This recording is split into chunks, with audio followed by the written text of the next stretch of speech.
अस्सलाम वालेकुम everyone, welcome back to my YouTube channel digital Kashmaila. आज हम पढ़ेंगे कोर्स कोड PSY 402 का लेक्चर 14 साइकोफिजिक्स। साइकोफिजिक्स ही हमने लेक्चर 2 में भी पढ़ा था और इसमें हम मेथड्स जो हमने पढ़े थे, साइको फिजिकल मेथड जो हमने पढ़े थे वो लिमिट्स और कांस्टेंट स्टिमुली को डिस्कस किया था। इसमें हम मेथड ऑफ एडजस्टमेंट को देखेंगे। मेथड ऑफ एडजस्टमेंट क्या होता है कि जिसके अंदर हम फोकस करते हैं उन परसेप्शंस पे जो कि रिलेशनशिप होता है फिजिकल प्रॉपर्टीज ऑफ स्टिमुली का, एंड जो परसेप्चुअल हम रिस्पॉन्सेज देते हैं स्टिमुली से।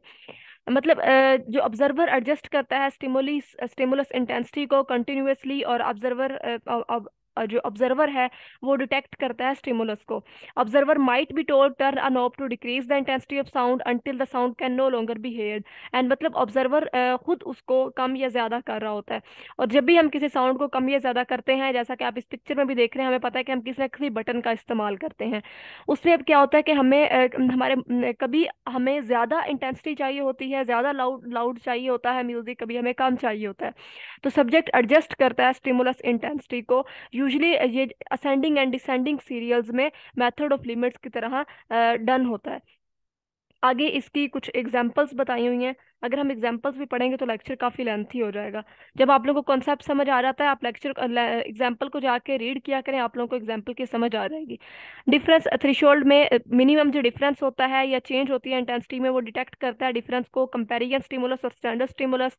जजिंग वेट, वेट को जज करना कि किस में वेट ज्यादा है या कितना रखने से वेट ज्यादा हो रहा है।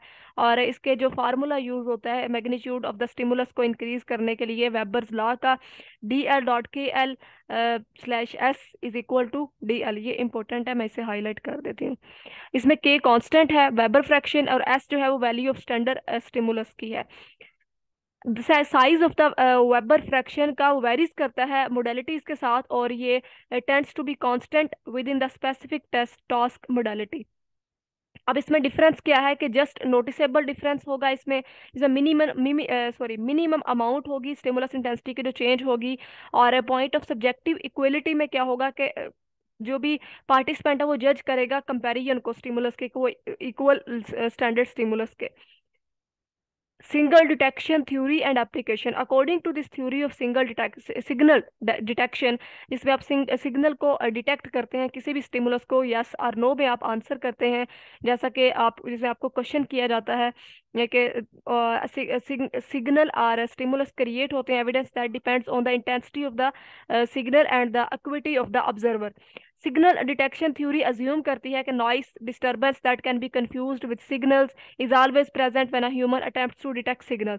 और इसमें जो बैकग्राउंड डिस्टर्बेंस होती हैं वो environmental changes, equipment changes, spontaneous neural activities and direct experimental manipulations. अच्छा, इसमें अब जो टिपिकल एक्सपेरिमेंट्स हैं वो ट्रेल 1 बताया हुआ है। एक सेकंड, ये कौन सी स्क्रीन आ गई ऊपर, खत्म हो जाएगी खुद ही। Trial 1 flash light and white white noise. Trial 2 में फ्लैश लाइट, सेकंड, अच्छा, flash light, white noise and tone. और इसके रिस्पॉन्स में यस और नो का आप उसमें जो ऑब्जर्वर है वो आंसर करेगा।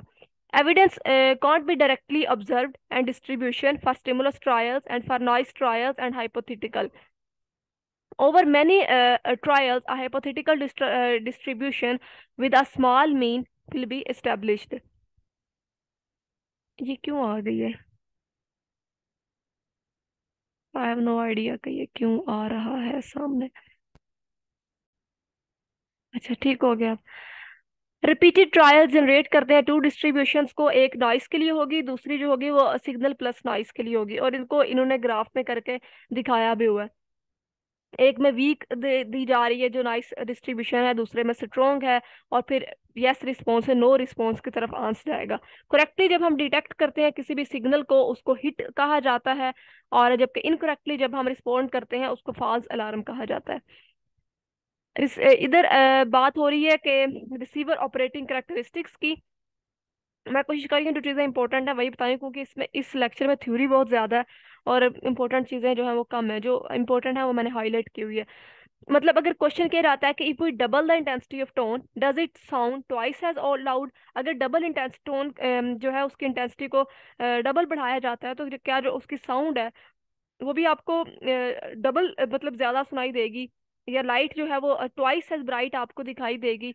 यहाँ पर एस एस स्टेमन्स ने डेवलप की थी एक टेक्निक जिसको स्केलिंग कहा जाता था या मैग्नीट्यूड एस्टिमेशन कहा जाता था, जिसमें आप एक्यूरेटली मेजर करते थे रिलेशनशिप्स को, और जिसमें स्टैंडर्ड स्टिमुलस जो प्रेजेंट किया जाता था ऑब्जर्वर को।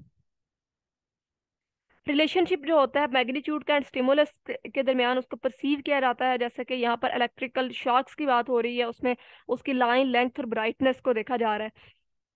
रिस्पॉन्स कंपैरिजन, रिस्पॉन्स कंपैरिजन में बात हो रही है कि अगर इंटेंसिटी को इंक्रीज किया जाता है तो मैग्नीट्यूड भी इंक्रीज होगा, but not as rapidly as the intensity. लेकिन मैग्नीट्यूड उतना ज्यादा तेज नहीं होगा, तेजी से नहीं बढ़ेगा जितना ज्यादा इंटेंसिटी इंक्रीज करेगी। अगर आप ब्राइटनेस को डबल करते हैं तो ये नेसेसरी है कि आप इंटेंसिटी को मल्टीप्लाई करें अबाउट 9, तब जाके वो इक्वल होगी ब्राइटनेस और इंटेंसिटी एक दूसरे के, मैग्नीट्यूड और इंटेंसिटी। रिस्पॉन्स एक्सपेंशन में increasing the intensity from 20 to 40 time, अगर आप इंटेंसिटी को इंक्रीज करते हैं तो ये जो आपकी परसेप्शन है सेंसेशन की, शॉक सेंसेशन की, वो 6 to 49 टाइम इंक्रीज आपको करनी पड़ेगी, तब जाके आप उस इंटेंसिटी के लेवल पे इक्वल होंगे। This is called response expansion. The power function equation P K S perceived magnitude P equals a constant K times the stimulus intensity S raised to a power। इस relationship को क्या कहा जाता है? स्टेवंस power law. ये भी important है और ये शॉर्ट क्वेश्चन के लिए ज्यादा इंपॉर्टेंट है। यहाँ पर कुछ psychophysical and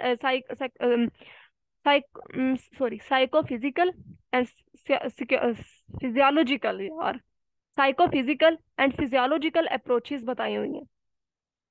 psychophysical relationship between stimuli and perception का, साइकोफिजिकल रिलेशनशिप स्टिमुली और साइकोलॉजिकल प्रोसेस का, psychophysical relationship between psychological processes and perceptions.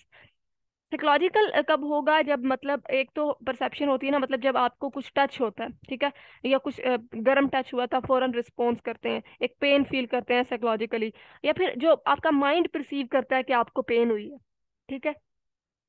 इसमें एग्जांपल्स दी हुई है कि साइकोलॉजिकल प्रोसेस जो ज़्यादातर स्टडी किया जाता है जब आप इलेक्ट्रिकल रिस्पॉन्स हमारे नर्व सिस्टम में हम उनको मेजर करते हैं, और मेजरिंग देखते हैं कि कितना डिफरेंस है कलर लाइट्स में जो कि इलेक्ट्रिकल एक्टिविटी में हमें दिखाई जा रही है, और पर्सन के जो ब्रेन की एक्टिविटी है उसे मेजर किया जाता है कि पर्सन डिस्क्राइब करता है कलर के ऑब्जेक्ट्स को जो कि उसे दिखाई जा रहे होते हैं। और यहाँ पर इस पिक्चर में दिखाया भी जा रहा है कि किस तरह वो प्रोसेस हो रहा होता है माइंड के अंदर। लेकिन कहा यह जाता है कि doesn't necessary means that we know more about how mind work. अभी भी हमें बहुत सारी चीज़ों के बारे में, साइकोलॉजी भी, फिजियोलॉजी और डिफरेंट जो हमारी साइंसेज हैं, फिजिक्स है, इन्होंने बहुत सारी चीज़ों के बारे में स्टडी किया है और उन्हें पूरी तरह जान भी लिया, लेकिन माइंड किस तरह काम करता है इस चीज़ को अभी तक भी कंप्लीटली तौर पर समझा नहीं गया। इस पर अभी भी वर्क जो है वो किया जा रहा है। ह्यूमन ब्रेन के यहाँ पर कुछ रिसीविंग एरियाज हैं जिसमें टेम्पोरल लोब होता है जिसके जरिए हेयरिंग होती है, ऑसिपिटल होता है जिसमें ऑसिपिटल लोब होती है जिसके जरिए हम देखते हैं, विजन, पेरिटल लोब जिसमें skin senses, touch, pain, temperature आता है, द फ्रंटल लोब जो कि इन्वॉल्व होती है हमारी इंटेग्रिटी सेंसरी फंक्शंस में जिसमें हम सिग्नल्स को रिसीव कर रहे होते हैं। ट्रांसडक्शन में कम्युनिकेशंस होती है दूसरे न्यूरॉन्स के साथ, के एक न्यूरॉन से जब मैसेज दूसरे न्यूरॉन को दिया जाता है। Cell body, axon and dendrite. Cell body जो होती है वो कंटेन्स होती है सेल अलाइव पे, डेंड्राइट्स जो ब्रांच है जिसमें सेल बॉडी जो है वो रिसीव करती है इलेक्ट्रिकल सिग्नल्स को फ्रॉम द अदर न्यूरॉन से एंड द एक्सोन से, और ये नर्व फाइबर से जो फील्ड होते हैं विद फ्लूइड के साथ जो कंडक्ट करते हैं इलेक्ट्रिकल सिग्नल्स को। फिर specially important for perception at the type of neuron जिसको रिसेप्टर्स कहा जाता है, ये स्पेशलाइज्डली रिस्पॉन्ड करते हैं इन्वायरमेंटल स्टिमुली को, जैसा कि प्रेशर फॉर टच। अगर आपको किसी चीज़ का प्रेशर आता है, आपकी मतलब आप कोई ऐसी चीज़ आपको टच करती है जिससे आप प्रेशर फील करते हैं, मतलब ये वो स्टिमुलीज हैं जो कि आप हम रिस्पॉन्स करते हैं, फिर हम रिसीव करते हैं और आगे हम अपनी बॉडी को मैसेज कन्वे करते हैं। कुछ फिजियोलॉजी ऑफ परसेप्शंस हैं। Nerves contain many nerve fibres, the optic nerve transmit करता है सिग्नल्स को out the back of the eye, और रिकॉर्डिंग फ्रॉम अ न्यूरॉन में इसमें जब nerve fibre at rest a difference in charge of 70 milliwatt between the inside and outside of the fibre, और nerve impulses जो होती हैं वो पास करती हैं इलेक्ट्रोड्स को, the inside of the fibre near the electrode becomes more positive and when nerve impulse moves past the electrode, the charge inside the fiber become more negative, falling phase of the action potential. Neurons are surrounded होते हैं जो कि solutions rich in ions molecule that carry an electrical charges. Synapse की बात हो रही है कि small space between two neurons, उसको साइनेप्स कहा जाता है। जब इलेक्ट्रिकल सिग्नल्स साइनेप्स तक पहुंचते हैं वो ट्रिगर करते हैं केमिकल प्रोसेस को, and then turn trigger a change in the voltage in the receiving neuron. आगे एक्सिटरी ट्रांसमीटर्स, जो कि जिसमें इन इसके इनसाइड में न्यूरॉन्स जो है बिकम मोर पॉजिटिव और प्रोसेस, जिसको डीपोलराइजेशन कहा जाता है। और डीपोलराइजेशन में ये उस लेवल पर पहुंचते हैं जहाँ पर जो भी एक्शन पोटेंशियल को ट्रिगर करता है। और इनहिबिटरी ट्रांसमीटर्स जो है वो सबब बनता है inside of the neurons to become more negative, और इस प्रोसेस को हाइपर पोलराइजेशन कहा जाता है। तो यहाँ पे हमारा खत्म होता है लेसन नंबर 14। आई होप कि आप लोगों को समझ आया होगा। लास्ट मेरी रिक्वेस्ट है, मेरे चैनल को लाइक करें, शेयर करें, सब्सक्राइब करें। मिलते हैं नेक्स्ट लेक्चर में। अपना ख्याल रखिएगा। खुदा हाफिज।